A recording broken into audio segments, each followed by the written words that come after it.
noite mais uma vez, agora oficial. Muito obrigado, incrível, né? Vocês serem vindo. Nós somos a Companhia La Mínima, uma companhia de circo e teatro. E nós estamos fazendo um projeto que é um projeto de fomento ao circo da Secretaria Municipal de Cultura. Eu faço parte do núcleo artístico, o Felipe Brilhante e o Fernandinho Paz. Vocês devem ter nos assistido agora lá no Teatro Cassino Albeck, grande parte de vocês, tudo bem? Olá. Abre esse caminho, se quiser sentar nesse aqui, tem mais uma cadeira? Certo.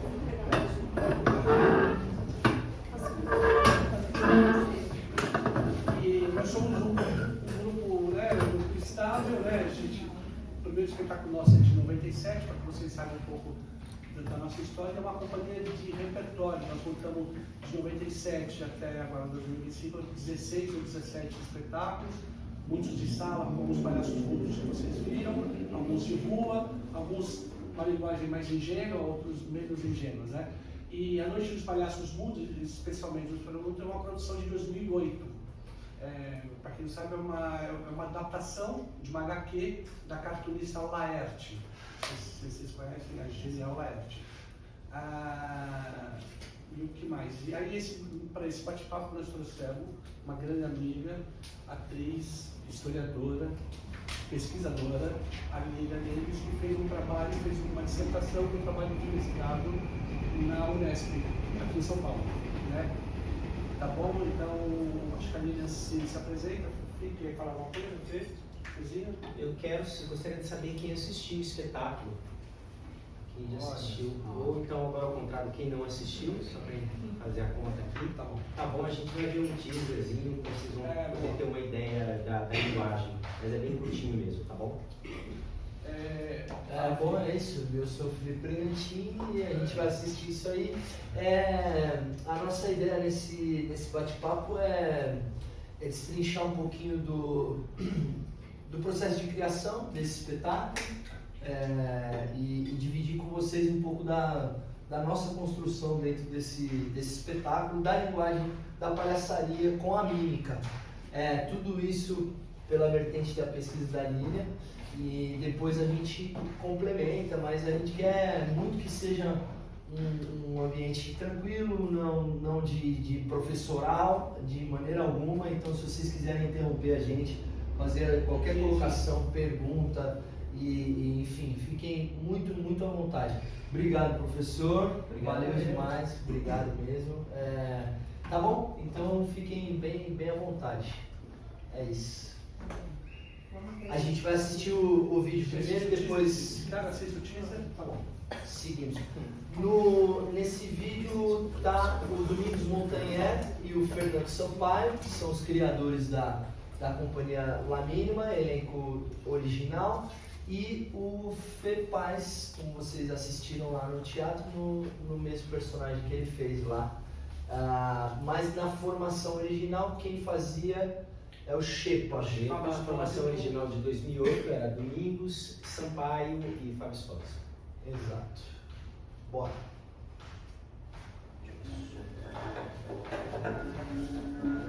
Apaga a luz?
Muito bom, né? Quem adorou o espetáculo, levanta a mão.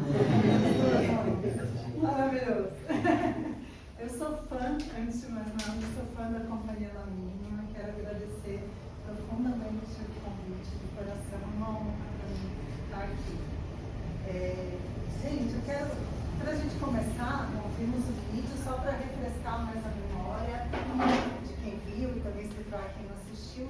Vou ler para vocês a sinopse do espetáculo, que foi criado pela Companhia La Mínima e já é parte da comunidade do espetáculo. Os palhaços mudos são seres que habitam a cidade e dedicam-se a praticar palhaçadas. Existe uma seita, no entanto, que os considera uma ameaça alarmante e os persegue na tentativa de extingui-los. Numa noite de caça a 2 palhaços, conseguem capturar apenas um e, na tentativa de matá-lo, conseguem apenas arrancar seu nariz. O pobre mutilado escapa e, não conseguindo suportar a vergonha, ele se desespera. Surge então o segundo palhaço mudo, que entende o que aconteceu e arrasta-o para um ousado resgate nasal. Perseguições em meio às sombras misturam-se a truques de magia, números musicais e outros absurdos cômicos para apresentar os conflitos entre intolerâncias contemporâneas e a lógica do palhaço, se é que ela existe. Gente, como o Fernando comentou, esse espetáculo ele é baseado na história em quadrinhos da Laerte, que foi publicada bem antes, em 1987. E a Priscila até colocou uma capa pra gente da revista, foi a revista Circo. Aí a gente tem até a história na íntegra. Alguém já leu a história em quadrinhos? Não.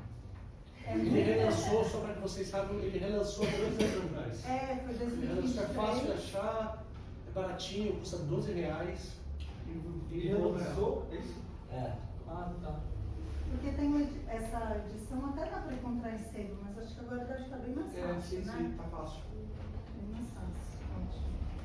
A Laerte já tinha feito a transição dela nessa época? Não, primeiro era... Ainda era o Laerte. O Laerte, sim. Era o Laerte. Só uma passadinha aí, fica o convite para vocês lerem, irem atrás da publicação, que é bem legal.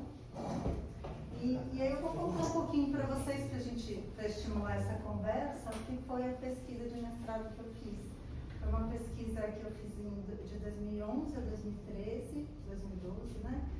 E ela foi no Instituto de Artes da Unesp, com orientação do professor Mário Bolognese, que é um especialista em palhaço, circo e também super conhecedor e admirador da La Mínima. E nessa época... Tô chegando. Então, oi? Não, estava passando rápido, né? Não, tudo bem. Bom, o que me motivou a fazer a pesquisa foi esse encantamento com o espetáculo. Acho que realmente o espetáculo, né, fascinante em termos de comicidade. Acho que vocês viram no Cacilda, elas gargalhavam o tempo todo mundo rindo, sorrindo, não param, né? Não tem nenhum momento que dá uma queda. E isso, então, a grande pergunta da pesquisa foi entender por quê, né? Como que eles fazem esse espetáculo tão bom, gente, que do começo até o final, que maravilha é essa, como que a gente consegue destrinchar um pouquinho essa comicidade, né? E aí, grande parte da minha pergunta, que era entender por que esse espetáculo é tão eficaz para provocar o riso, foi respondida nas entrevistas com o Fernando Sampaio, que ele me deu 2 entrevistas, e também com a Álvaro Sade, também pesquisas com entrevistas que o Domingos tinha dado, né, o Domingos Montanher. Então eu super recomendo, se vocês se interessam por palhaço, comicidade, na dissertação, que está disponível na biblioteca da Unesp, para todo mundo, mas também posso mandar por e-mail para vocês, tem a íntegra dessas entrevistas, né? Eu entrevistei a Laerte também no CB e ela foi bem sucinta, depois eu conto um detalhe. Ela é muito tímida, né? Ela é tímida. Para quem não a conhece pessoalmente, ela é muito tímida. Impressionante. Ah, então acho que foi isso. Foi bem assim, linha. Só foi um negócio de 2 linhas. É tímida. Oi? Ah, você tá. Você foi ver 6 vezes depois. Ah, tá que nem eu. Umas 6 vezes, peraí. Não por acaso o espetáculo recebeu vários prêmios, indicações a prêmios, e eu gostaria de destacar o prêmio Shell de Teatro, né, na categoria de melhor ator, que foi dado para o Fernando Sampaio e para o Domingos Montanher juntos. Foi a primeira vez que isso aconteceu, Foi a né? primeira vez que eles deram o prêmio de melhor ator, ou de melhor atriz, no caso, para 2 pessoas, né? Elas queriam uma pessoa só, e aí eles deram para 2. Éramos eu, ele e eu acho que o Wagner Moura, né? O Wagner Moura, que fez Hamlet. Não sei se foi Hamlet ou Otelo. Acho que foi Hamlet. Foi Hamlet. E o Wagner Moura estava concorrendo por Hamlet, pelo papel do Hamlet, e a dupla pelo Palhaço de Deus. Todo mundo, incrivelmente, nós ganhamos.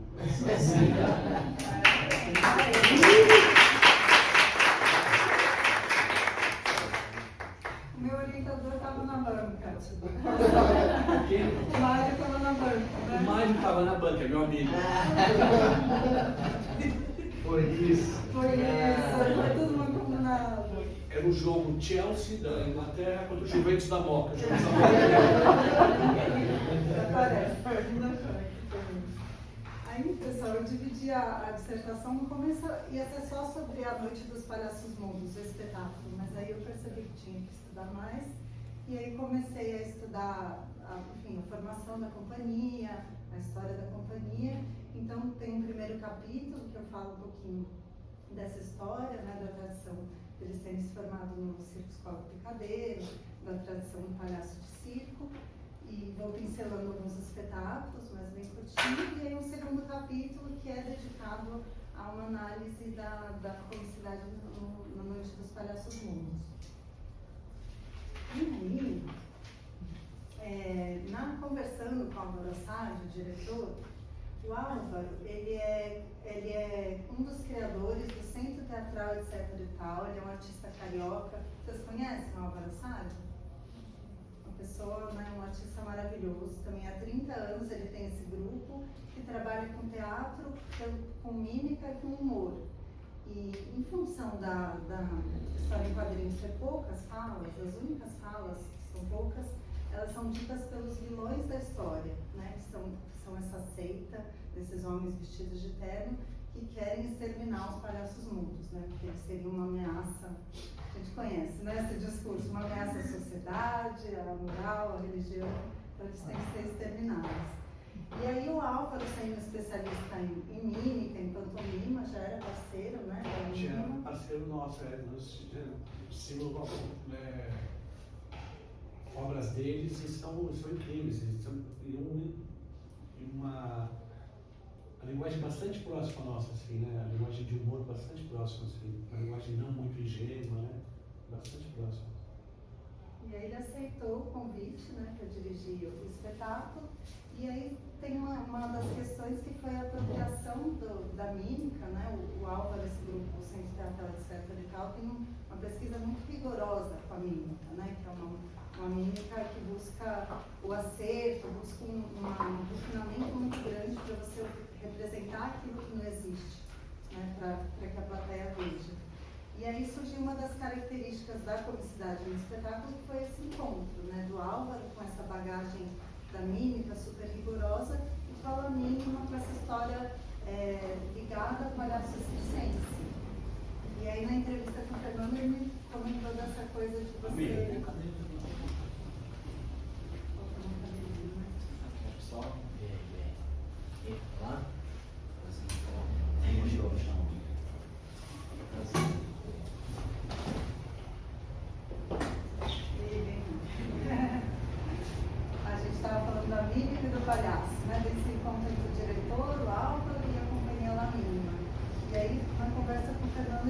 desse uso que a companhia acabou fazendo, um uso rasgado da mímica, que em benefício, né, da comicidade do palhaço. Eu queria que o Fernando, a partir dessa imagem, que você contasse um pouquinho pra gente como que foi a preparação mímica do espetáculo. Sim, sim. Essa expressão que eu usei, né, do uso rasgado, porque nós somos um grupo que surge numa escola de circo. Um dos nossos grandes mestres é o palhaço Roger Vance, que é um palhaço extremamente excêntrico. Então, a linguagem do circo, a linguagem do palhaço no circo é uma coisa que nos atraía muito. E essa linguagem, né, de palhaço é uma linguagem que a gente pode chamar de tons muito alta, né? Uma tons de humor que não é um humor baixo, não um humor baixo de ser ruim, um humor De câmera, não é um humor de cinema, né? Exatamente. Que é tudo feito no pequeno. Humor de circo, humor de picadeiro, humor de entradas clássicas. Então a gente fala dessa coisa, dessa expressão ser sempre alta, ser sempre num tom alto. Então aí quando veio a mímica, nós tentamos de alguma maneira fazer essas duas coisas juntas, né? Juntar a mímica, mas em gesto maior, tentar fazer um gesto um pouco maior, né? E aí nós usamos essa expressão de uma mímica rasgada, né? Então foi uma coisa muito engraçada.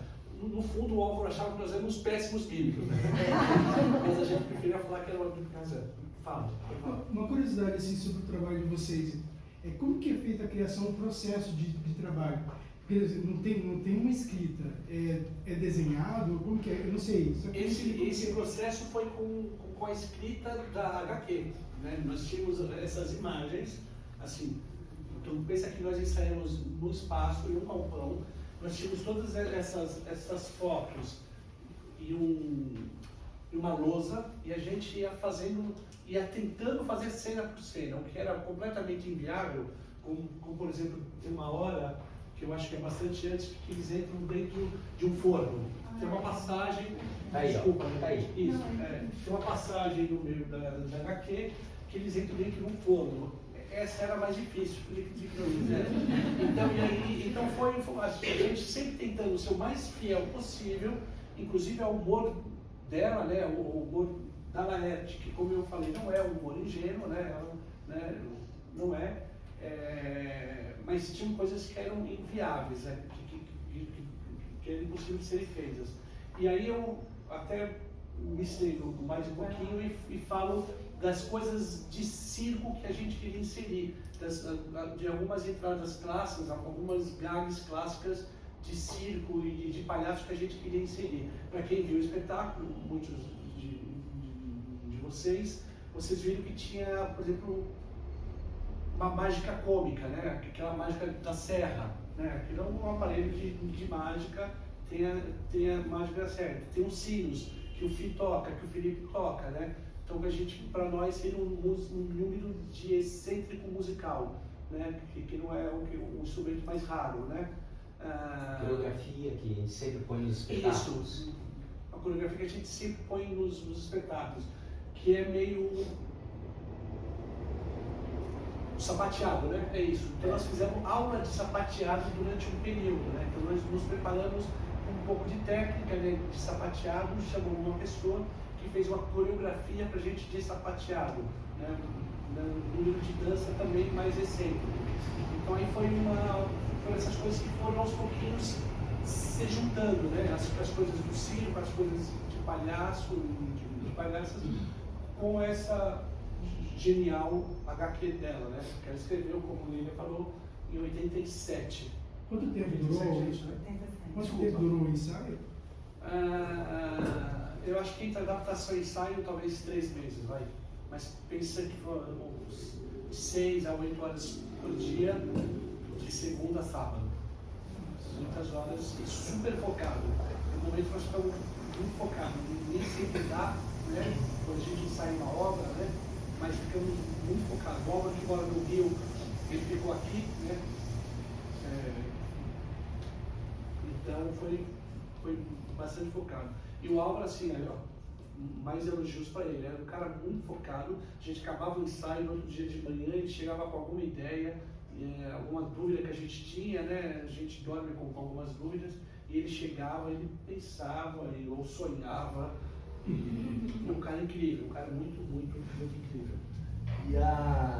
Volta um tiquinho aí, por favor, Isa.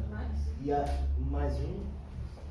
Até acho que é o primeiro ou segundo slide, mas o Fê estava comentando aqui que até a postura, né, o gestual, eles também tentaram passar para fazer os personagens realmente, né? Então vocês lembram de uma hora que a gente faz igualzinho uma passada e depois pede silêncio?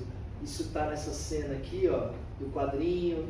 O muro, se você reparar, ele é igualzinho, né?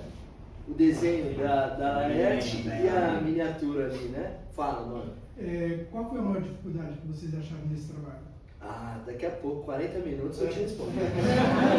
Não brincando. Não, só eu terminar e já chegamos por aí. Mas, enfim, então a gente tem teve esse rigor, talvez que a proximidade de um diretor de mímica para esse trabalho ajudou nisso, né? Nessa limpeza e nesse encontro de posturas, né? Esse aqui também, ó.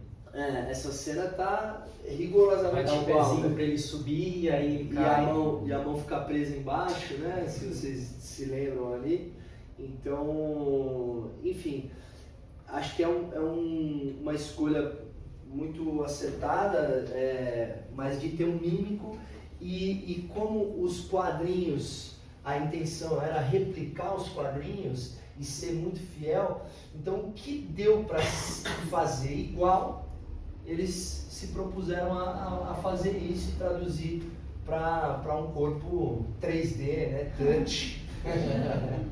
mas é interessante, enfim, estava olhando os quadrinhos e é muito legal a forma como se traduziu isso para cena. Passa mais devagarzinho aí, Isa. Vamos ver se a gente acha mais algum.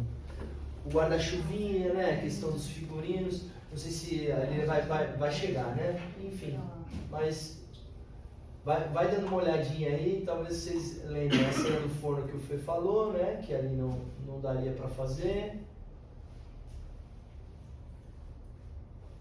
Mas E tem Um roteiro e tanto, né? é um roteiro É um grande. storyboard para montar a peça, né? É realmente um storyboard para isso. O espetáculo todo, ele tá...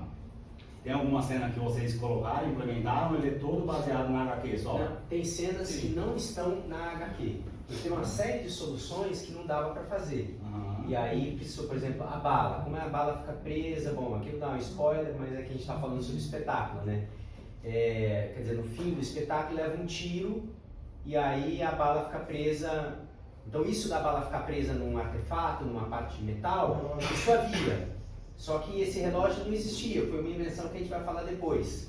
Aqui era porque ele entrava num cano, ficava preso no cano, o cano no corpo dele entrava. Aquela cena, inclusive, que você tá brincando com um carrinho, tem uma hora que você tá Então, aquilo é uma adaptação possível de uma perseguição grande. Ah, Como você tem uma perseguição e o palco tem as suas peculiaridades, É como é que a aqui, gente vai ó. fazer uma É isso aqui, perseguição? ó. Entendeu?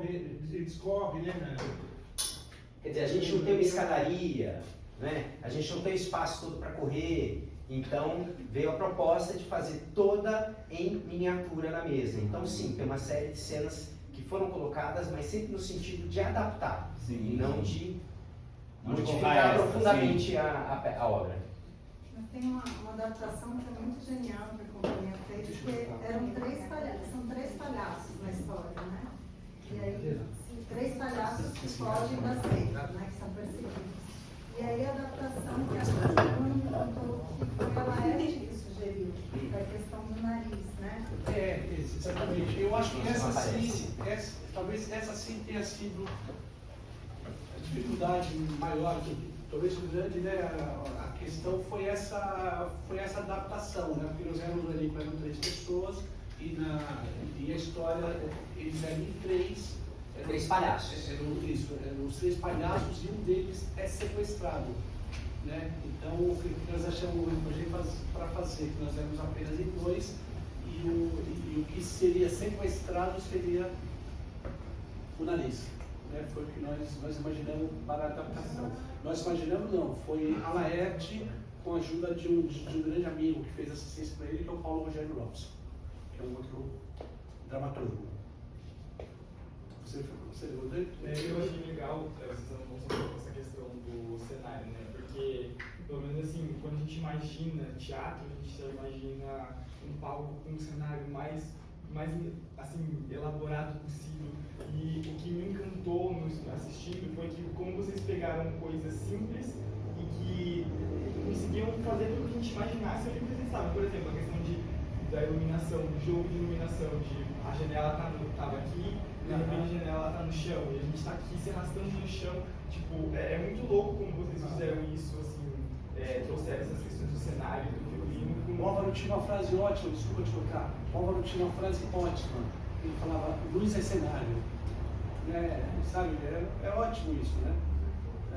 E o grupo do Álvaro, eles têm um pouco esse hábito que quando eles criam espetáculos, eles tentam criar espetáculos com pouca carga, né? Porque você vai sacar isso mais pra frente, depois que você montar e fez a temporada de estreia, o quanto ele vai viajar, se vai ser fácil você vender, você botar ele num avião, ou dentro de uma van, ou tem que ser um baú de 8 metros, entendeu? Essas coisas de pós a criação,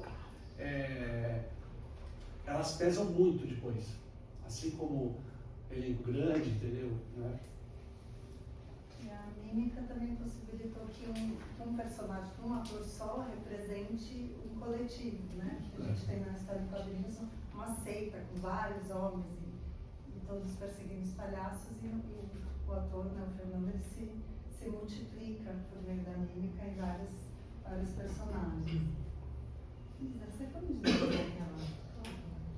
E eu lembro que o Fernando contou uma coisa também do jeito que você fazia. Conta pra gente. Que o Álvaro ensinou de um jeito, fazer a mímica do muro, aí você começava a fazer. Aí quando ele via, você já estava tipo. O Álvaro não era fácil, eu sou péssimo bíblico, né? Não tinha técnica de Por isso que ele ganhou o prêmio Shell, né? Então nós rasgávamos a bíblica. Agora, aí também tem uma coisa, vocês estudam palhaçaria também, né? A gente teve uma introdução. Assim, Porque aí é super importante falar brevemente sobre a figura do Branco e o Augusto. Bem rapidinho. Aqui é a figura do Branco Escada e aqui é o Augusto. Então, em tese, esse aqui dá ordem, como tem que fazer as coisas para isso poder errar. Assim, bem rapidamente. Então, na mímica também acontece isso no espetáculo, né? Ele mostra como deveria ser feito, né? Quer dizer, com uma parede atrás, ponto fixo, para ele em seguida fazer isso aqui, ó. Né? O erro. Então isso está presente no espetáculo bastante também. Eu faço tom assim? Não sei fazer. Eu não sei fazer mímica. Mas o Álvaro, na entrevista, ele falou que assim, que o mímico e o palhaço talvez sejam um pouco inimigos. Não, na verdade não, né? Você tem vários palhaços que são grandes mímicos na história do circo, mas ele fala que o mímico ele busca o acerto, né? Então a forma precisa, exata de representar aquele muro. E o palhaço vai buscar o erro, né? A perícia é o máximo do erro. Né? Então, nesse sentido, que seriam antagônicos, mas não são. Esse é um exemplo de um grande encontro. E a Laerte, isso que o Fernando estava comentando, que também é uma característica da comicidade no espetáculo, quer dizer, essa junção entre o branco, né, que é essa autoridade, e o Augusto, que é esse mais atrapalhado, mais irreverente, e que já estava apontado pela Laerte no desenho, como a gente pode ver no próximo. Um destaque, um trechinho que eu até perguntei para a Laerte na entrevista, você pensou, estudou isso, branco Augusto, ela, não, nem sei o que é isso, né? Você sabe mais do que eu. Então tá bom. Legal. Mas de alguma forma eu sabia, né? Acho que está na memória da gente de assistir, de ver. Então o branco esse que tem macacão inteiriço. Esse é um traje de Clássico, é né? clássico, né?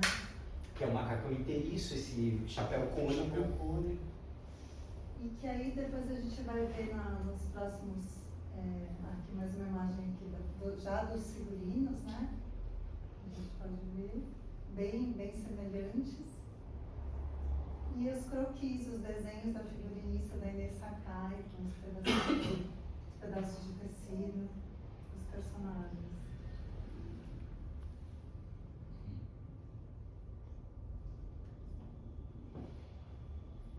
E no espetáculo acontece também uma coisa que é uma inversão dessa dinâmica, né? Normalmente você tem, como o Paulo estava comentando, você tem o branco que faz escada e o Augusto que vai detonar o riso. E no espetáculo, em muitos momentos isso é invertido, na história em quadrinhos também, né? Tem essa caracterização, mas também isso se inverte. E um dos recursos, né? um dos exemplos dessa inversão é um artefato que foi inventado pelo Álvaro, né? Que ele criou esse artefato para poder inserir esses números, essas técnicas que ela mínima preza tanto, que fazem parte da história da companhia. Então, número de mágica, os sinos, a coreografia. Então foi criado o palhaçômetro, o despertador da palhaçada, que a gente pode ver aqui nessa imagem, que ele fica no bolso do palhaço branco. Aí eu queria pedir pro Felipe, que faz a personagem, para comentar um pouquinho desse... Na verdade, eu vou contar um pouco, mas complementa, Fê, porque no processo de criação, claro que tem outros detalhes. Mas a gente sempre enfrenta essa situação, assim, nas nossas criações, porque todo espetáculo nosso que tem uma dramaturgia um pouco mais complexa, de uma história corrente, de alguns conflitos, de um objetivo ali, a gente sempre fica buscando brechas para colocar a nossa palhaçaria. Então, como o Fê falou, a gente trabalha basicamente em todos os espetáculos, tem uma dança, tem uma mágica cômica, tem algum número de acrobacia cômico, tem música excêntrica. Então é sempre uma dificuldade achar em que ponto a história contribui para que essa cena aconteça, ou às vezes não contribui em nada e a gente quer colocar porque a gente está estudando, a gente quer colocar aquilo em cena, acha interessante. E aí joga esse problema normalmente pro diretor do espetáculo.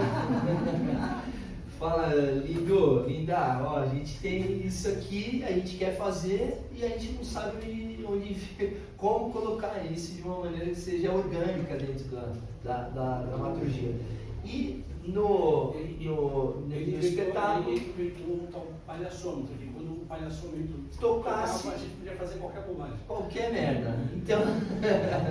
Então o palhaçômetro representa isso, essa hora da palhaçada, né? A hora da palhaçada. Então, tocou o palhaçômetro, aí, se eu não me engano, tem a fita de boca, né? Naquela hora, da muletinha. Tem o sutiã, que é a primeira, né? Que tira na hora da bomba. Tem os sinos. E no final, aí que é a grande jogada, imagino que tenha sido o Álvaro ali, cabecinha dele, mas essa adaptação do tiro que não acerta o palhaço, mas acerta o palhaçômetro. Então ele vira a grande chave da história, é algo que seria completamente inofensivo, ridículo, que não teria fundamento algum para estar lá, e no final a gente consegue ainda justificar a presença dele como o grande salvador da vida do palhaço, né? E nas metáforas todas que a gente pode tirar disso, mas que a palhaçada salva, né? Que a palhaçaria salva. Enfim, tem toda essa subjetividade que talvez possa percorrer a cabeça do público, enfim, e que a gente agradece ao diretor toda vez que a gente consegue encaixar essas nossas palhaçarias de uma maneira orgânica e que ainda tem alguma virada de chave dentro da história. Enfim, mas era isso? E é por aí. Só queria complementar que fica mais engraçado ainda, porque o palhaçômetro ele toca nos momentos limite, assim, seriam mais tensos da trama. Eu achei muito boa essa foto, não fui eu que selecionei para a pesquisa, mas para mim podia pôr até balão de fala, assim, porque eu acho muito representativa a expressão do Augusto, né, do Fernando, olhando pro Branco, pro Domingos, tipo, não. Acredito. Agora não. a gente está no penhasco, né? Aqui na beirinha da janela. Mas sempre acontece. Mas é hora, né? Tocou é hora. Eu posso comentar um recurso do parasômetro? Tem uma coisa, primeiro, que permitiu colocar números cônicos em qualquer momento, né? E depois, que ele é usado, já coloquei que tem uma certa inversão aí dos papéis do Ricardo e do Augusto, porque é sempre... Fica tranquilo, hein? Se não quiser ir lá pro sereno, pelo amor de Deus. Tá aqui. Tá tudo certo. Só levantar. Desculpa, Fê. Imagina. O parasômetro, quando toca, tem que fazer alguma coisa, né? Ele é usado 3 vezes, então tem essa coisa da repetição na comédia que é sempre bem-vinda. Fazer uma vez, depois fazer outra, porque o público já fica, e agora o que vai acontecer? Depois, e agora o que vai acontecer? Né?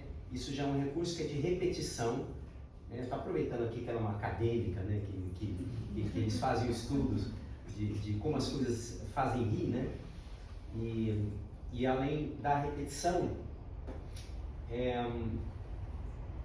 agora me fugiu, que era a repetição que faz com bom, depois se eu me lembrar eu complemento, tá? Mas como ele é usado 3 vezes para fazer esse número aí que a gente usa muito na publicidade. Só aproveitando que o Paz falou, eu acho que Me lembrei. Lembrou? O Henry Bergson, que escreveu sobre o riso, ele fala sobre a imposição do mecânico sobre o biológico. Isso faz muito rir, que é quando você faz... Nós somos seres vivos, a gente anda de determinada maneira. Quando a gente começa a ser condicionado para alguma coisa e andar muito de uma maneira mecânica, ou fazer alguma coisa muito mecanicamente, daí o Chaplin naquela cena do Tempos Modernos, que é genial, aqueles movimentos mecânicos, a gente ri disso, do orgânico sendo dominado pelo mecânico. E aqui é a mesma coisa, é um aparelho mecânico que quando ele toca, ele corta a organicidade de um movimento, de uma cena. Então ele está sendo regido por uma coisa externa a ele e mecânica. Então toda vez que isso acontece também é um recurso de palhaçaria. E acho que também o Branco, no caso desse espetáculo, ele tem mais liberdade para ser cômico, para ser trapalhão, porque o espetáculo, a história tem um outro referencial de suposta seriedade, suposta autoridade que são os vilões, né? Que é essa seita que é representada pelo Fernando Paz. E aí eu acho, aí não sei, queria ver se vocês concordam ou não. A minha impressão é que a intenção da Laerte não foi dar um aspecto cômico para esse vilão, como já está em quadrinhos, né?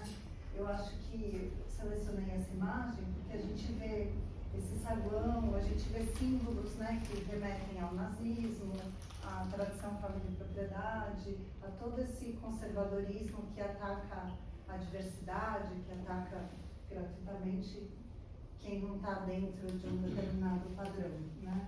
Então, e mesmo a expressão, né, a Laerte, ela criou uma forma de desenhar os vilões que é muito mais naturalista do que a forma como ela desenha os palhaços, né? A gente vê que os palhaços são um desenho mais estilizado e aqui um desenho mais natural, mais próximo da vida, né? Então, a minha impressão, o que me passa a maneira como a Laerte se comunicou em relação ao vilão é uma coisa mais séria, né? Da gente, mesmo que o palhaço seja uma imagem bastante um pouco ridícula, para mim transmite essa coisa da assim, isso é tão absurdo você querer exterminar um grupo porque você acha que ele não é igual a você, então você vai e pega um inofensivo palhaço e amarra e amordaça e quer esquartejar.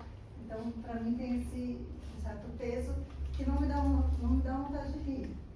No espetáculo, a gente tem uma leitura muito mais cômica mesmo do vilão, né? A gente até conversei um pouquinho com o Fernando de Sampaio a respeito disso, que o essencial para mim não é o palhaço, né? Muitas vezes os espetáculos têm crítica, trazem muitas reflexões e traz mesmo, né? Por mais que a gente dê muita risada, a gente vai pensar nessa situação das intolerâncias. Mas o mesmo texto que está na história em quadrinhos é dito pelo Fernando Paz e a gente morre de rir. porque são inseridas várias gags, muitas que mostram essa mecanicidade, que vão revelando que esse vilão que se supõe tão correto, uma autoridade, não é realmente, é quase um palhaço. Aí eu queria pedir para o Fernando falar mais a respeito. Você tem razão, na HQ eles são sérios. Eu não estava presente na criação do espetáculo original, mas palhaço adora bater em autoridade, né? Mostrar como é ridículo, né? Então, você colocar em cena uma autoridade como sendo ridícula é um prato cheio para a comédia.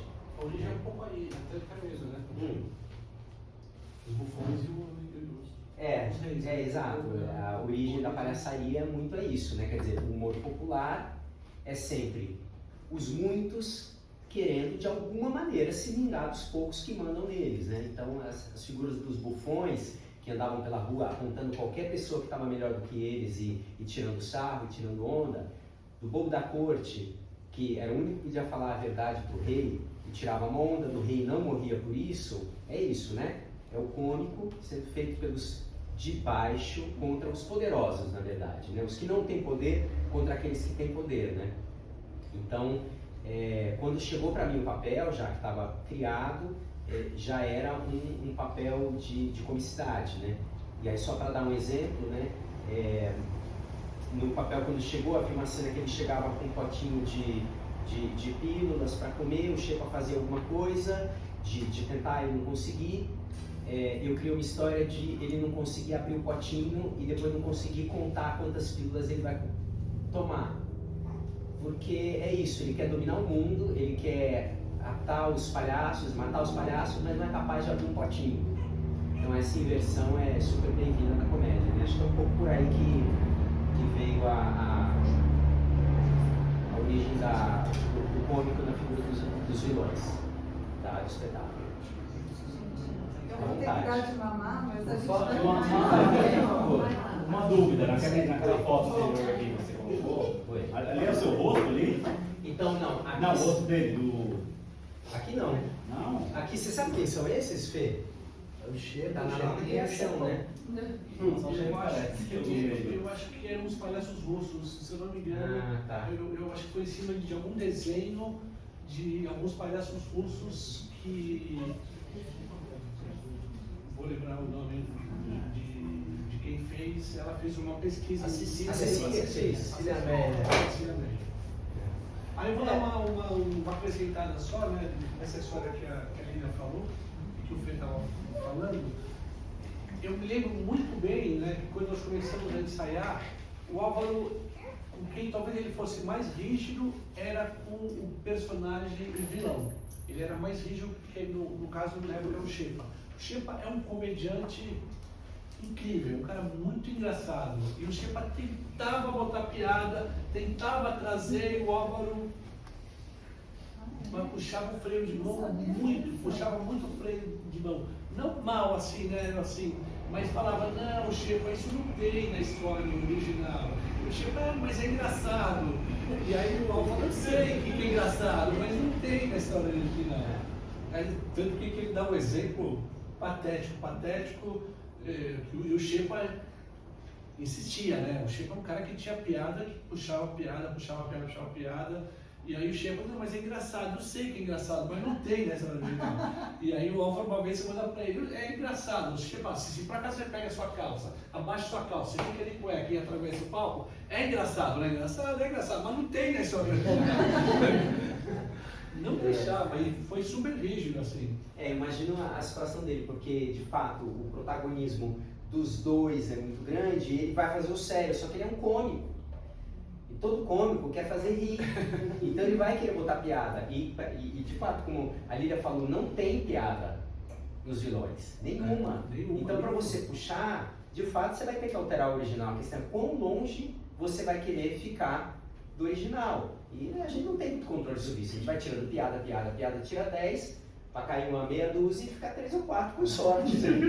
Com muita sorte. Eu ia complementar, volta ali, Isa, que o texto lido, e aí não sou um especialista em HQ, mas assim, o texto lido e a imagem colocada realmente a gente leva um pouco mais a sério. Mas quando a gente ouve alguém dizer esse texto, ele é tão absurdo que ele, acho que a genialidade da Laerte também está nisso, né? Sim.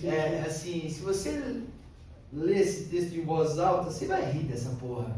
Porque ele é muito fora de tom, né? Assim, então quando a gente consegue ver uma pessoa ali dita com os seus padrões normativos todos ali, dizendo um texto assim, com aquela raiva, aquele ódio, aquela veracidade, sei lá, né? Verocidade veracidade. Enfim, mas a gente talvez configure, né? Esse absurdo. A gente vê o absurdo na nossa frente e aí ultrapassa aquele fiozinho do puta, é sério, não é sério. Isso é ridículo, né? Isso não é sério. Então o contraponto na HQ, ele, lógico que fica explícito, mas a gente acaba levando ele um pouco mais a sério.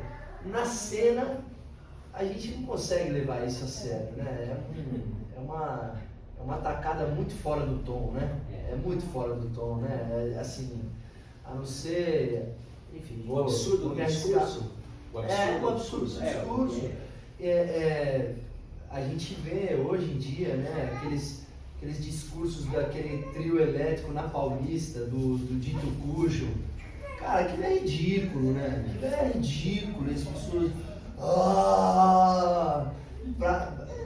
Pra nós, os palhaços, você fica olhando e você fala, mano, não é possível que as pessoas estão levando a sério aquilo ali, né?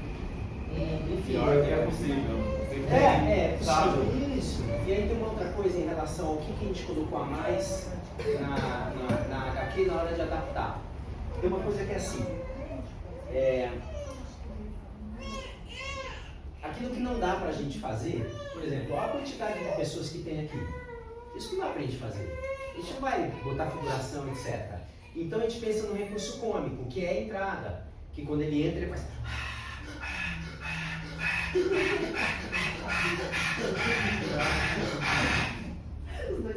Que ele já sabe que primeiro como ele fica tomado por essa multidão. Nossa, eu falo para 8.000 pessoas. E segundo porque é um recurso cômico esse de você fazer com os próprios recursos como se tivesse outras pessoas. Então, além de tudo que tava, de comicidade que estava aqui, aquilo que a gente precisava resolver, a gente tentou resolver com, quer dizer, isso é no geral, né? Tentar resolver também como piada. Isso aí funciona bastante, né? Quer voltar? A gente estava enrolando enquanto você... Eu tô com cólica, mandei passear. Bom, voltando. Eu acho que um cuidado que a encenação tomou, agora eu fico imaginando, eu não sabia dessa informação, que o Shepa queria pôr muito mais piada do que já tem. O Shepa queria colocar piada. Gente, nossa, ia ser um negócio realista, né? Houve uma história na época, não sei se vocês lembram, vocês são mais jovens, um pouco mais jovens, não sei se vocês lembram, mas teve uma historinha parecida do pastor evangélico. O pastor evangélico quebra um... Chutou uma santa. Chutou a imagem de uma santa. Vocês lembram disso? E o Shepa, assim, a gente, o Shepa, isso era um escândalo, né? Era uma coisa muito brutal. O Shepa falou, e se dá cena, eu quebro, não sei o que, é igual, isso não tem no espetáculo, não tem na HQ. Não, mas é engraçado. Ele queria colocar essa cena, que o cara tem uma estátua, ele talvez tivesse alguma santa, e queria quebrar na hora. Você fala muito sobre a criação de palhaçaria. A nossa função como palhaço é botar piada, e a função do diretor é botar no trem da história. Isso é um processo interessante também em outros espetáculos, a gente passa por isso. A gente vai tentando. O nosso papel como ator, atriz, palhaço, palhaça, enfim, a gente vai tentando. E alguém tem que dar o prumo. E isso, aproveitando, assim, dividindo a nossa experiência, é uma delícia também quando a gente tem alguém que nos corta. Porque, meu, você já deve ter passado por essa experiência de assistir espetáculo que você fala, meu, ninguém falou pra ele que chega. Porra, mano, caralho, é legal, mas chega, né?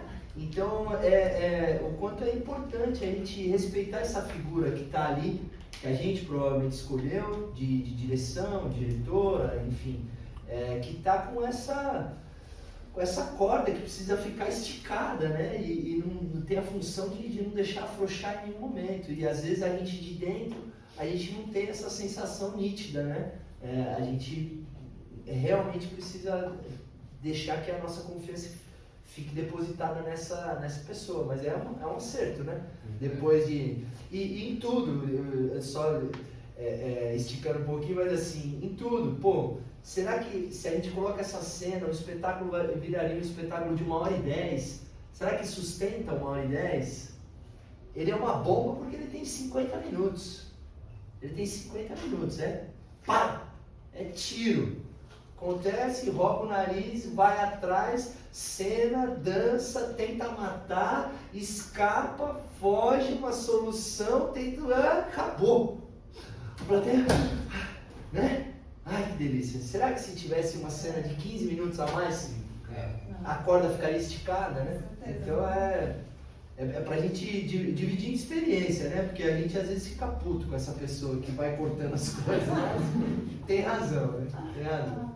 Mas acho que o cuidado também que a encenação tomou pra gente rir ainda mais é não deixar tão sério, a gente não deixar tão agressivo, né? Eu acho que todas essas piadas, enfim, a própria figura do palhaço, tudo isso vai colocando a gente nessa situação de jogo, né? A gente vamos assistir uma brincadeira, aqui tem as convenções, e a gente tem um vilão, se a gente visse, sei lá, alguém fosse um retrato escarrado, sei lá, de presidentes que a gente já teve, que podem ser aversivos por uma pessoa, talvez a gente não risse, né? Talvez isso é uma opção importante, né? Pra gente poder rir, né? Se a gente se apiedasse dos palhaços, se a gente, nossa, ele vai se matar, ai meu Deus, aí eu começo a sofrer, não ia rolar risada, né? Isso é uma coisa que para quem faz riso é muito óbvia, né? Daí os teóricos vão lá e escrevem, mas não é óbvio, não é óbvio. E a gente, quando público também, a gente tem essa coisa assim de adorar os vilões, né? Então, tipo, ele mesmo a gente sabendo que ele é ruim, que ele quer acabar com os palhaços, a gente se apega porque ele é engraçado também, ele usa muito você não tem texto, mas você usa muito da sua voz, força, fazendo sons e aquela gargalhada. Então, é um trabalho muito fodido, assim, tipo, de voz mesmo, sabe? De projeção que você tem que... É muito legal isso, porque a HQ não pode brincar com isso, né? Não pode brincar com o som, mas eu acho lindo como é feito esse contraste entre alguém que tem uma expressividade vocal, né? O vilão que arrasa na expressividade vocal, e os palhaços que não fazem nada, né? No momento que é cômico, por isso, né? Por causa desse contraste. Essa coisa da versão que ela falou é muito importante, porque na comédia tudo muito é tom. Sabe, uma bronca que você dá pode ser tanto assim, sem graça, por ser muito forte, quanto pode ser engraçada se ela tiver humor, né? Você não pode causar aversão naquilo que você está fazendo. Tem que fazer as coisas com humor, que é tudo medida, o humor é medida. Não adianta falar, faz assim que dá certo. Você tem que fazer assim e de uma maneira tal, né? Eu queria até falar de uma piada que caiu. Uma piada que eu falo assim, pega eles, pega o batatinha, frita o patatá.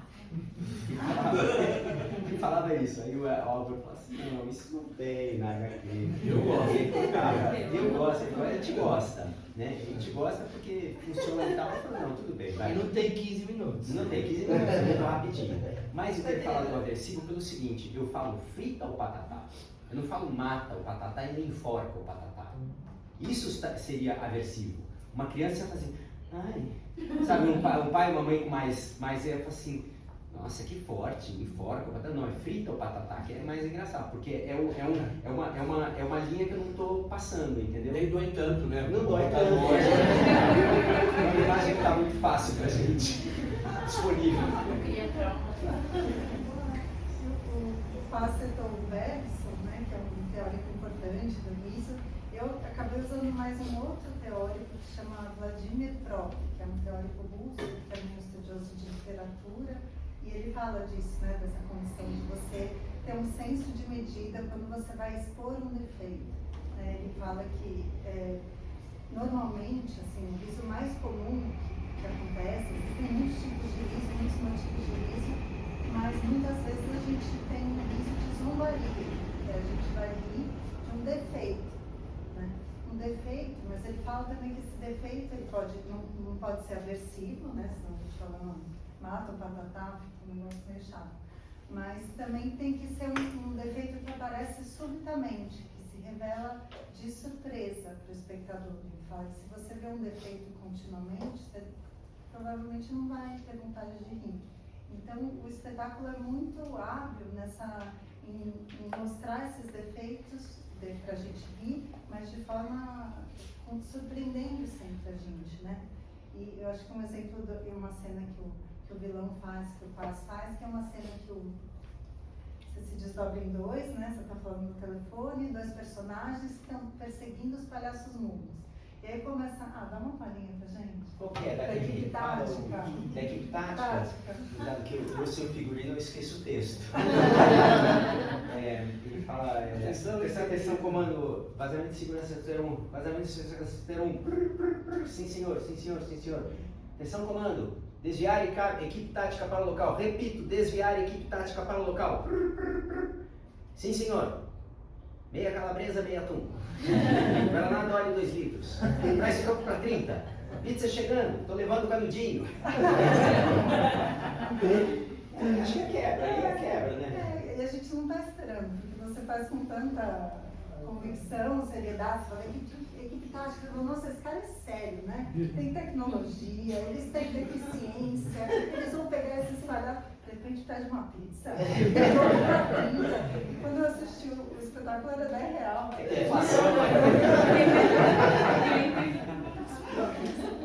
Então pega a gente de surpresa e aí revela esse defeito. Eu falo, esse vilão, toda essa parafernália que ele falou não serve pra nada, né? Ele é tão passo quanto as pessoas que ele está perseguindo. Agora, por exemplo, essa história, o Álvaro, ele abriu mão. Então, assim, de alguma maneira não era tão rígido, porque esse texto também não... Esse texto também não tem. Então, ele tem senso, né? Talvez porque não se afastasse muito da narrativa, exatamente, né? Chama a equipe tática, persegue ele pra lá, pega ele pra lá. Sim. E acho que é um pouco o que o Felipe comentou, assim, né? Na HQ, essa coisa tão séria, mas é uma coisa tão estúpida, né? É uma coisa tão ridícula você perseguir, achar que os palhaços ameaçam a sociedade porque eles são mudos, porque eles são palhaços mudos. Que ameaça é essa, né? É ridículo se a gente olhar de um outro ponto de vista, né? E outra coisa é a importância da seriedade na atuação, né? Que a gente, quando está atuando, não ri da piada antes dela acontecer, fazer a piada com seriedade. É difícil, né? Só grandes atores como esses conseguem, porque eu só de lembrar do espetáculo já começo a rir. Falando da seriedade da atuação dele, foi muito engraçado porque teve a quebra da quarta parede, né? Que com o olhar, tipo, eu tava ali na frente, eu acho que com a Maria Gabriela. E eu tava achando de mim. Eu separou, você aí me ficou olhando. E tipo, eu ria mais ainda. Eu achava, tipo, você olhar pra você não vai estar de mim. Eu ia mais ainda, ela me não para e eu e ele continuava sério, tudo aquilo com um olhar assim, tipo, muito bacana. E outra coisa legal de saber disso que o Álvaro queria cortar, porque uma das coisas que eu identifiquei analisando o espetáculo cena a cena, né? Eu fui relacionando esse riso de zombaria, segundo a teoria do próprio, com as cenas do espetáculo. Então, o próprio, ele, diferente do Bergson, ele fala que existe o riso de zombaria e ele vai categorizando em vários motivos de riso, ele não fala só da mecanicidade. Então, ele cria categorias, sei lá, o malogro da vontade. Então, a gente ri porque a nossa vontade foi frustrada, fracassou. O alogismo, né, a falta de lógica, que acontece bastante no espetáculo. Então, outra categoria, muito barulho por nada. Então, aquelas confusões que uma coisinha bem pequena que não era para você resolver, virou um estardalhaço, né? Então, eu fui olhando para o espetáculo e vendo a capacidade desses artistas de encadear vários motivos de riso numa mesma sequência. Então, realmente é um tiro mesmo, né? É um espetáculo curto, preciso, né? Muito marcado na música, e que cada cena, você não tem um só motivo. Nossa, são vários, né? Que vão se sobrepondo e vão surpreendendo a gente. Acho que é um sinal do repertório mesmo dos artistas, né? Que é tanta coisa que o diretor tem um material enorme para trabalhar, e ele mesmo, o diretor, também como especialista em comicidade também. Mas essa escolha, né? E aí eu queria comentar também a coisa da repetição, que o Pá já falou, né? Que é um recurso de riso, né? Só o fato de uma situação se repetir, a gente já tem vontade de rir, porque de alguma forma parece que a gente está revelando esse defeito, né? De, nossa, de novo essa situação, de novo o mesmo erro, como essa pessoa é estúpida, reincide, né? Mas no caso do espetáculo, a gente tem sempre a surpresa renovada, né? Por essa criatividade dos artistas. Então, um exemplo que eu lembrei é um cachorrinho que aparece 3 vezes, né?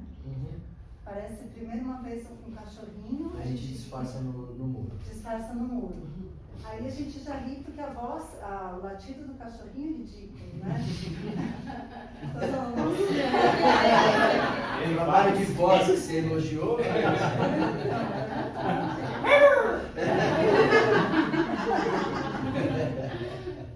Aí eles despistam o cachorrinho, que também é uma solução um pouco similar, né? Total. Aí depois aparece de novo na escalada.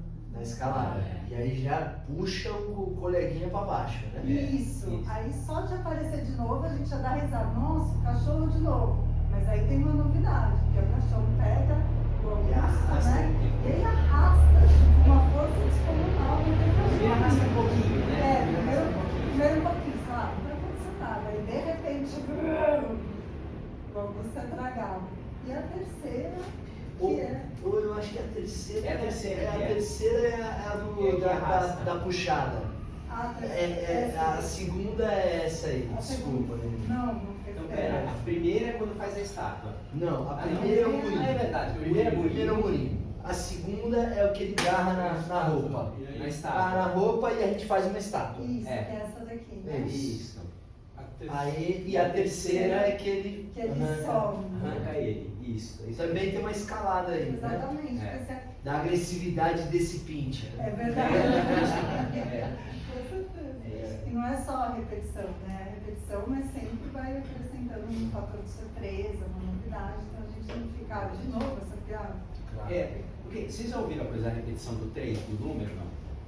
É basicamente assim, você apresenta uma coisa. Quando você apresenta outra vez, o público toma como norma. Né?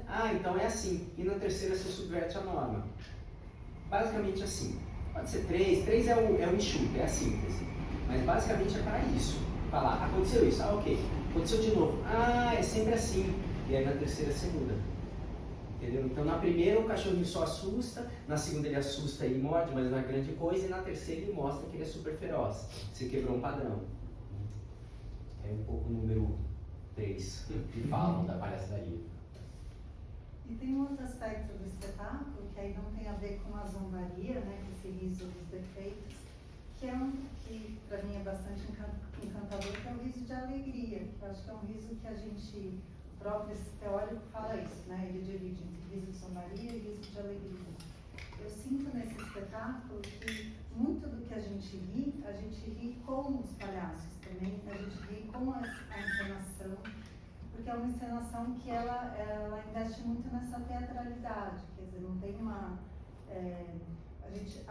não é uma encenação que quer iludir o espectador, né? Ao contrário, uma encenação que se apresenta como um jogo, como uma brincadeira. Esse brincar, por mais que seja um espetáculo para o público adulto, mas acho que as crianças grandes gostam bastante, né? Sim. Pelo que eu vejo da gostam, né? Não é para criança pequena, mas criança 8 anos vai bem, né? Eu acho que a gente indica a partir de 10, mas é só uma questão de... As pequenas gostam muito, às vezes assustam com a bomba, assustam com o tiro, né? Porque é um espetáculo muito escuro, né?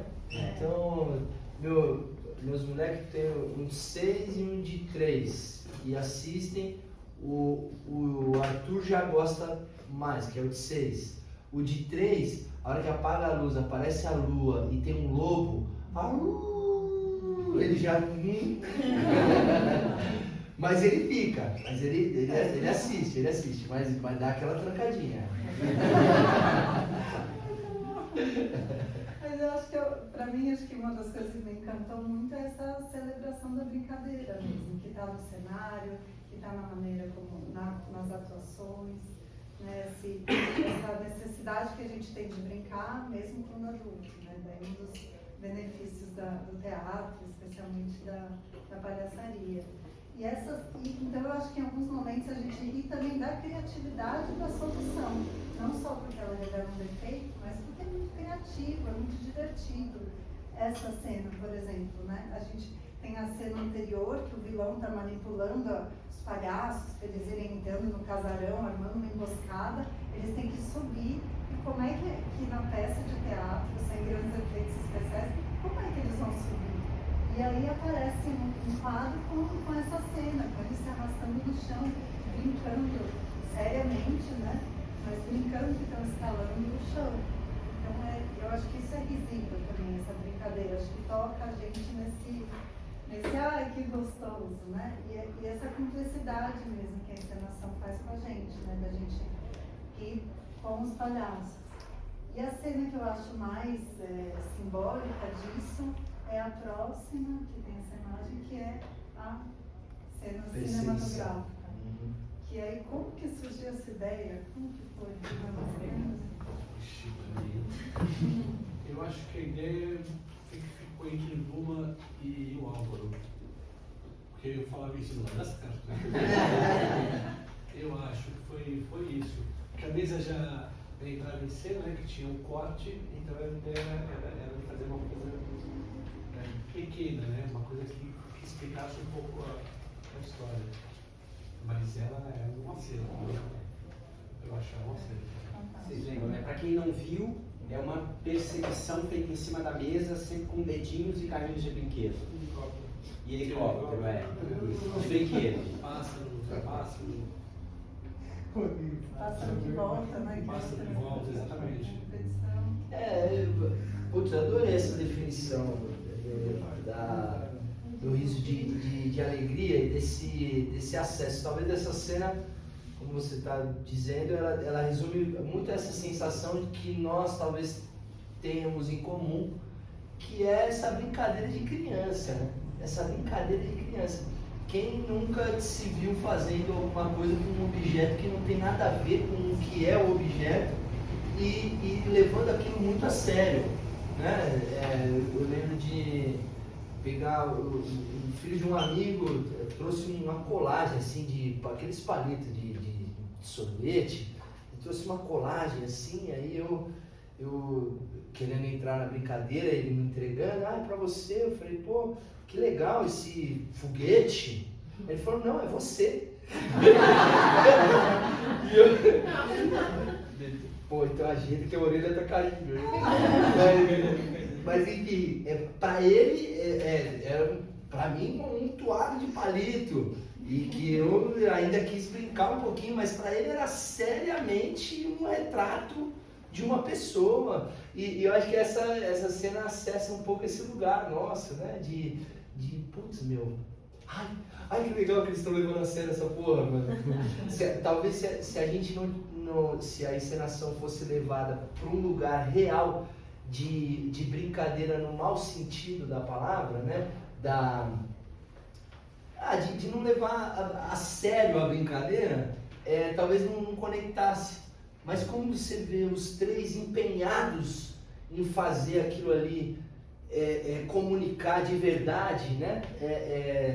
Acessa esse lugar que todo mundo tem, que alguma hora a gente brincou de verdade disso, né? E lógico, o lugar do ridículo, né? 3 adultos que eu acho também que a gente ri um pouco disso, né? Eu não estou acreditando que 3 adultos barbados estão fazendo flu, flu, flu, flu, flu, flu, ai, ai, ai. Você fala, mano, não é possível, né? Então acessa também esse lugar do ridículo, né? Assim, mas adorei essa definição, é um riso de alegria mesmo, dessa pureza um pouco, né? Dessa brincadeira. E lógico, a genialidade do recurso, né? A gente consegue enxergar tudo. Ver uma multidão correndo atrás de dois palhaços, uma escolha de um elemento só para deixar claro, né? O evidente que são eles mesmos, né? É legal pra caralho. Muito bacana, né? Eu falo de fora porque eu faço, mas eu não criei, mano. Então eu me divirto com o brinquedo que vocês criaram, pô. Mas eu acho genial. E essa coisa da pantomima mesmo, que ela é muito clara, né? A gente vê aquilo que o artista quis que a gente visse. Acho que não tem muita margem nesse tipo de mímica, né? Acho que tem outras vertentes da mímica, mas nesse caso você vê o espetáculo, tudo que o espetáculo propõe, o público compra. Então agora os personagens são os dedinhos, a gente compra. Beleza. Agora não, agora voltou para os atores. Então a gente bom. vai o tempo todo transitando e indo no que foi a intenção mesmo, né? Os artistas. Porque eles mostram tanto que estão acreditando naquilo que eles fazem a gente acreditar também.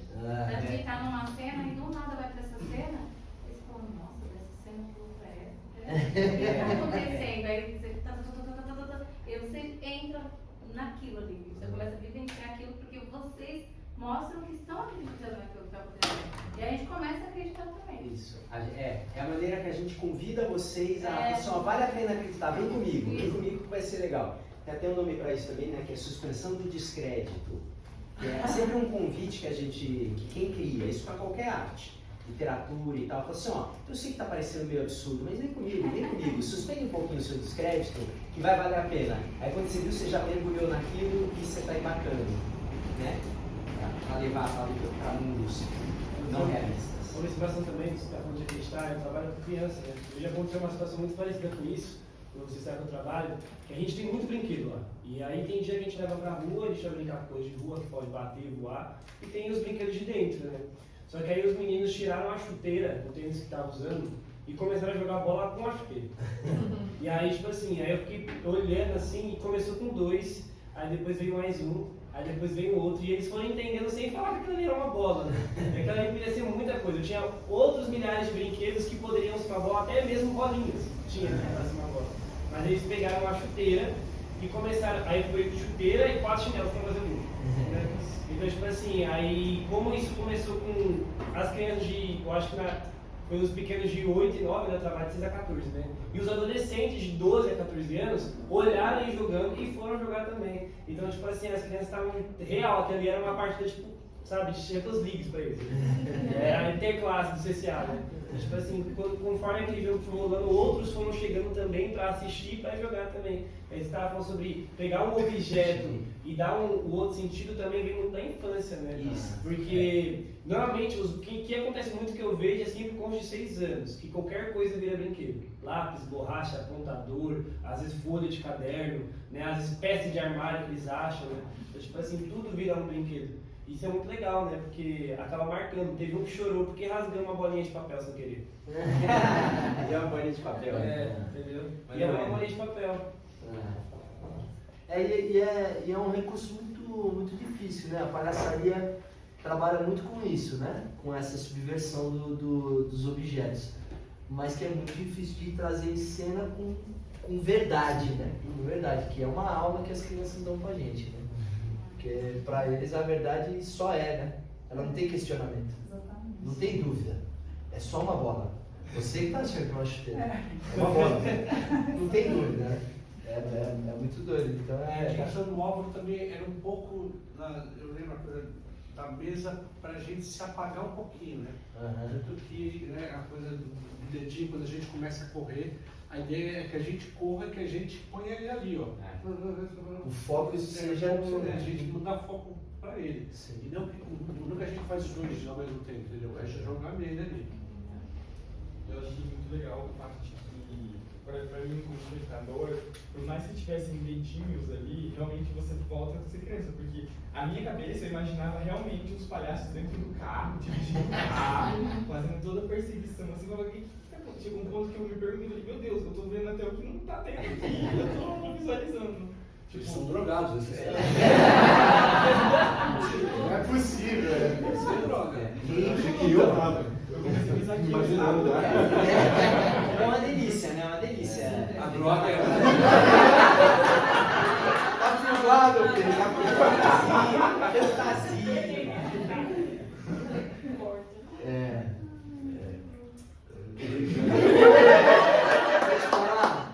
Eu tava pensando sobre, de novo, voltando ao assunto da luz, desse cenário e desse lugar que o diretor, a gente já reescolheu o Álvaro para um outro espetáculo da companhia que chama Ordinários, por conta dessa qualidade que ele traz, por ser mímico, que é fazer o cenário na cabeça de cada um. Não entregar a coisa pronta, pois isso é um baita recurso pra gente, né? Sim, para as nossas criações. A gente não precisa de uma escadaria, a gente não precisa de uma torre com uma janela alta, a gente não precisa, é um recurso, um exercício nosso ali de não entregar de mão beijada o todo pro espectador, né? Faz parte. Hã? E entre o caso menos é mais, então. Então, a gente gosta muito dessa leitura que ele tem da cena e a gente usa, né? Tenta usar em vários momentos isso, né? Da gente transformar um nada em alguma coisa que todo mundo enxergue, né? Que todo mundo enxergue. Então é um recurso não só para ser contemplado, mas para a gente exercitar como artista, né? Nas nossas criações, eu vou precisar de um armário. É sério que você vai precisar de um armário? Né? Eu vou precisar de uma janela aqui e ela precisa... tem certeza? É um bom questionamento para a gente ter, né? Nas nossas criações, assim. Eu, pelo menos, eu assisti o Palhaços Mudos antes de fazer. Para mim é uma abertura de porta, né? É um portal que você fala, pode isso? E dá certo? Né? Então tem esse lugar, assim. E já é próprio da teatralidade, né? O teatro entrega tudo. O cinema pode entregar.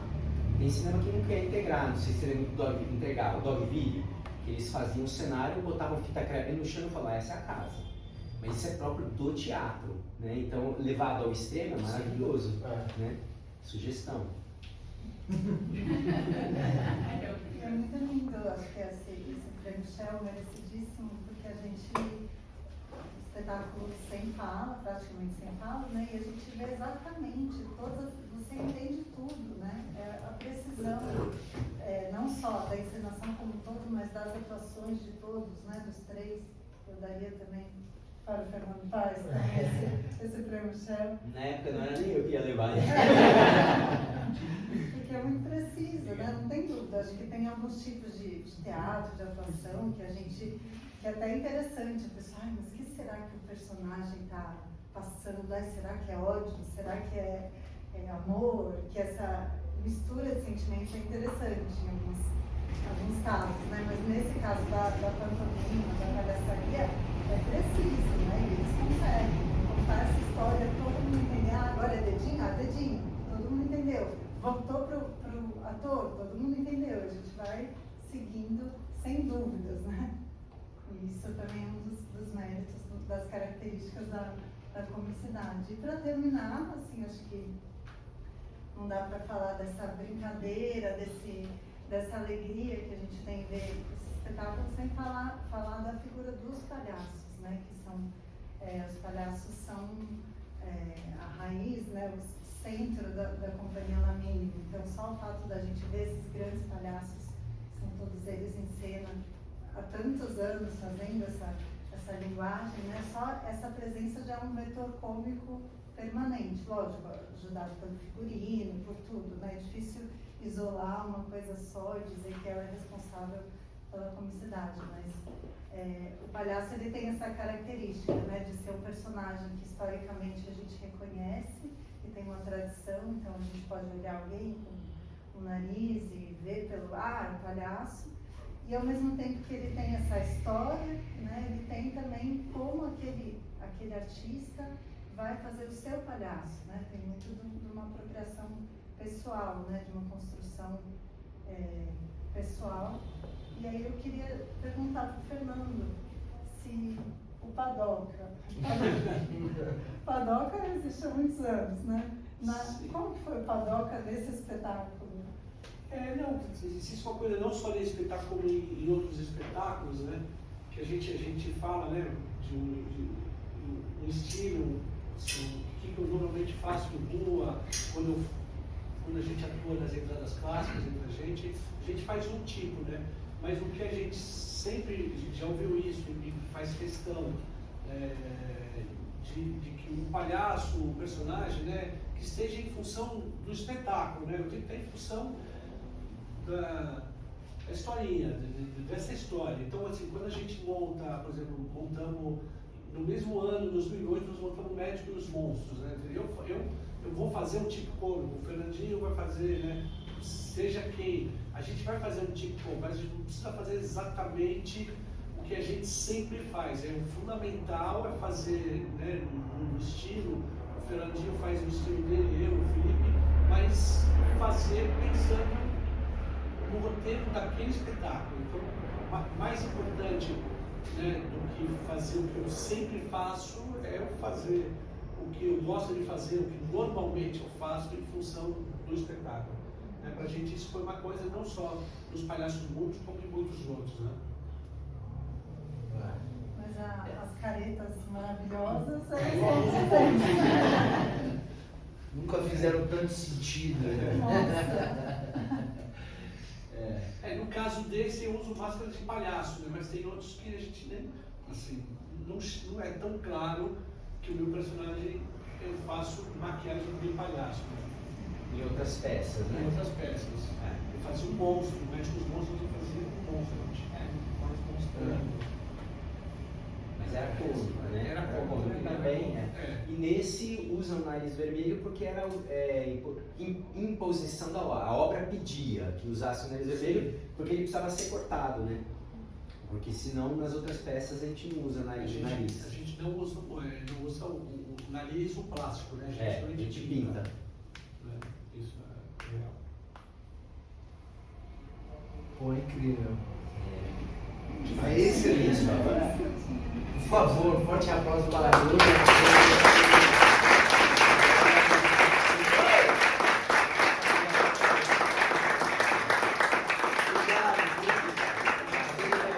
Falo por nós todos. É um privilégio, a gente nem sabe como agradecer alguém fazer uma pesquisa sobre algo que a gente cria ali dentro de um galpão, com os recursos que a gente tem, com o amor que a gente tem pela obra, e alguém decide fazer isso, uma dissertação de mestrado, é uma honra para a gente, para a companhia.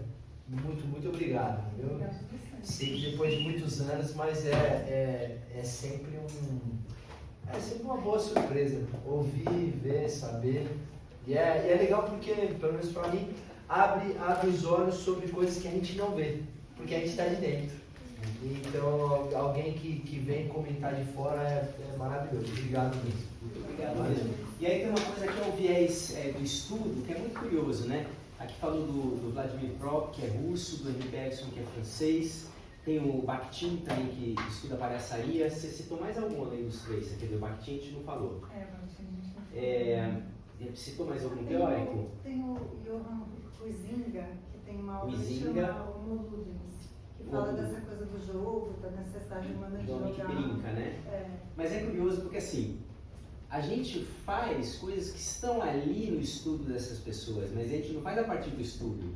É o contrário, o estudo olha para o humor que está presente na humanidade e começa a classificar, né? A gente está rindo por causa disso, por causa daquilo, olha aí o número 3, por que isso acontece, olha a mecanização do gesto, né? Então, é legal também ver por esse outro viés, né? O viés teórico, para alguns. Eu já fiz academia, mas eu sou um péssimo acadêmico, eu não gosto, eu gosto do fazer teatral, né? Eu gosto do fazer, do estar lá fazendo. Mas tem outro lado, que é o viés do estudo. Por que a gente ri, que eu acho maravilhoso, assim, quando a gente não pensou em nada disso, né? A gente pensou em alguma coisa disso, não? Na hora de criar, não pensamos, né? Tecnicamente a gente nunca pensa. A gente vai... É um pouco intuitivo, né, da própria prática, né? Mas diga aí. Vocês estão em cartaz aonde agora? Putz, Nós estamos itinerando. Vou te falar, posso falar desse final de semana. A gente vai estar sexta-feira em Ribeirão Preto, fazendo 2 espetáculos, uma tarde e uma noite. Sábado tem um outro espetáculo que chama Reprise. Sexta-feira é o Circo Charanga. O Reprise é onde, Fê? No sábado? É no céu São Miguel Paulista. Casa de Cultura de São Miguel. Isso, Casa de Cultura de São Miguel. E domingo nós estamos no Sesc Consolação fazendo Cabaré La Mínima. O Cabaré La Mínima, que é uma coletânea de muitos números de alguns espetáculos de rua. Sesc Consolação, que dia mesmo? Domingo, 16 horas, logo no hall. De graça. Consolação, à esquerda. Chega lá, pô. Domingo, 16 horas. É ruim, mas é curto. Eu ia comentar um pouquinho mais, a gente tem tempo aí? Tem mais 7, 8 minutos, alguma coisa assim? Tem 3 minutos. Tá. Não, só ia comentar que...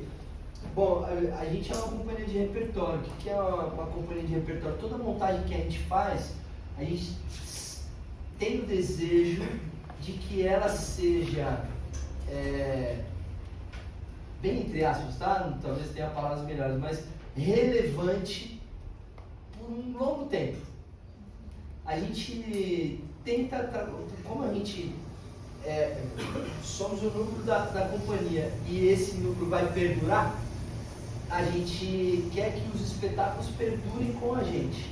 Então, os assuntos que a gente busca tratar nos espetáculos, eles nunca, a não ser algumas exceções, mas bem poucas, né? Ou talvez nenhuma. A gente nunca tenta datar o espetáculo. Então, poderia colocar, como a Lília falou, personificar essa figura do vilão, com o nome da época, né? Não, a gente tenta fazer algo atemporal, que o ser humano sempre vai produzir o preconceito, infelizmente. O ser humano sempre vai produzir essa recusa do diferente, né? A história mostra isso, né? A história da humanidade mostra isso. Então esse é um assunto que nos interessa, esse é um assunto que a gente tem interesse de levar para a cena, porque a gente sabe que vai, felizmente ou infelizmente, ele vai perdurar. Outro espetáculo que a gente fez é sobre guerra. Infelizmente, guerra vai ter, diversos tipos de guerra, mas ele sempre vai ter. Então é uma preocupação também nossa como companhia. Estou dividindo isso com vocês pelo modo da gente pensar e dividindo experiência. A gente que quer trabalhar com teatro, circo e perdurar no mercado, esse espetáculo é de 2008. Se ele fosse datado, talvez hoje a gente nem teria gosto de fazer ele. Mas como ele é atemporal, é um assunto que ele pode ser transformado ao longo do tempo, e ter várias caras ao longo do tempo, a gente consegue fazer ele hoje, 17 anos depois, legal pra gente e legal pro público, né? Então é um recurso também que a companhia se utiliza para poder ser uma companhia de repertório e tá aí ativa durante 30 anos, seu Fernando? 27, faremos 30 anos. É isso. Alguém já viu algum outro espetáculo nosso? Que sucesso, né? Tudo Muitas. A gente vai ver no história. Boa. A gente tem a nossa rede social lá no Mais de Circo, lá sempre tem a programação. Quando a gente voltar. Podemos abrir, podemos encerrar, ou abrir para uma pergunta. Vocês que mandam aqui. Responder rapidamente ou menos rapidamente também. Vontade de ir embora, né? Tem pergunta, alguma dúvida? Qual o nome da sua tese? Você me perguntou. Isso aí. Chama, obrigada pela pergunta. Chama a companhia. Hoje vocês são La Mínima, né? La Eu escrevi Mínima. a companhia La Mínima. Tá igual ainda? É preguiça. É apelido. Vou chamar a companhia La Mínima e a comicidade no espetáculo A Noite dos Palhaços Mudos. Onde encontra? Onde encontra? Na biblioteca da Unesp, online, né? E aí, se quiser, também eu mando por e-mail, mando PDF também. Aí vai ser um prazer, quem quiser. Beijo. Wesley, professor, muito obrigado, viu? Gente, Obrigado obrigado eu, espaço. muito obrigado.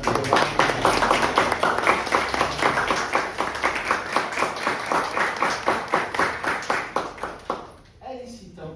É isso?